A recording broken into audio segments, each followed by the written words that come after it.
ఒక మహాత్ముడు ఎంతటి ఉన్నత స్థాయిని చేరుకున్నప్పటికీ ఆయనలో మానవత్వం ఇంకా మిగిలి ఉంటుంది. మానవత్వం అనేదే ఒక పరిమితి. ప్రజలు మృత్యువు అంటే భయపడతారు, కానీ సంపూర్ణ బ్రహ్మానందాన్ని పొందటానికి మరణించాలని నేను ఎంతో కోరుకుంటాను అని కబీరు ఒకసారి అన్నారు. ఒక్కొక్కప్పుడు నేను స్వర్గ సింహాసనాన్ని అధిష్ఠించినట్లు, ఒక్కొక్కప్పుడు పాతాళంలోకి కుంగినట్లు అనిపిస్తుంది అని ఒక పర్షియన్ కవి అన్నారు. ఈ పరిమితిని లేదా బంధాన్ని తెంపేస్తే అశాశ్వతమైన ఈ మానవ శరీరాన్ని విడిచి ఆత్మ ఎగిరిపోతుంది. అందుచేతనే గురువులు దాన్ని ముట్టుకోరు. మన లాలాజీ కనిపెట్టిన వాటిల్లో 16 వృత్తాలు ఒకటి. అది సత్యోదయం అనే పుస్తకంలో ఒక పటంలో చూపాను.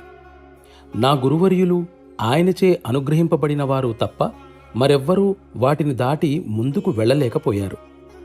తను 17వ వృత్తంలో ప్రవేశించాననే సంతోషకరమైన వార్తను ఎవరైనా తీసుకుని వస్తే ఆత్మ తన మూలంలోకి ఎగిరిపోకుండా ఉండేటట్లు అక్కడ ఒక బంధాన్ని సృష్టించటం గురువు కర్తవ్యం.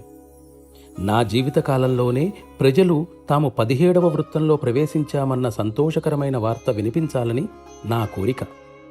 కానీ ఇదంతా దైవం చేతుల్లో ఉంది. దీనికి అతీతంగా వెళ్ళటానికి ఎటువంటి ఆరాధన కానీ సాధన కానీ ఎన్నటికీ సహాయపడదు.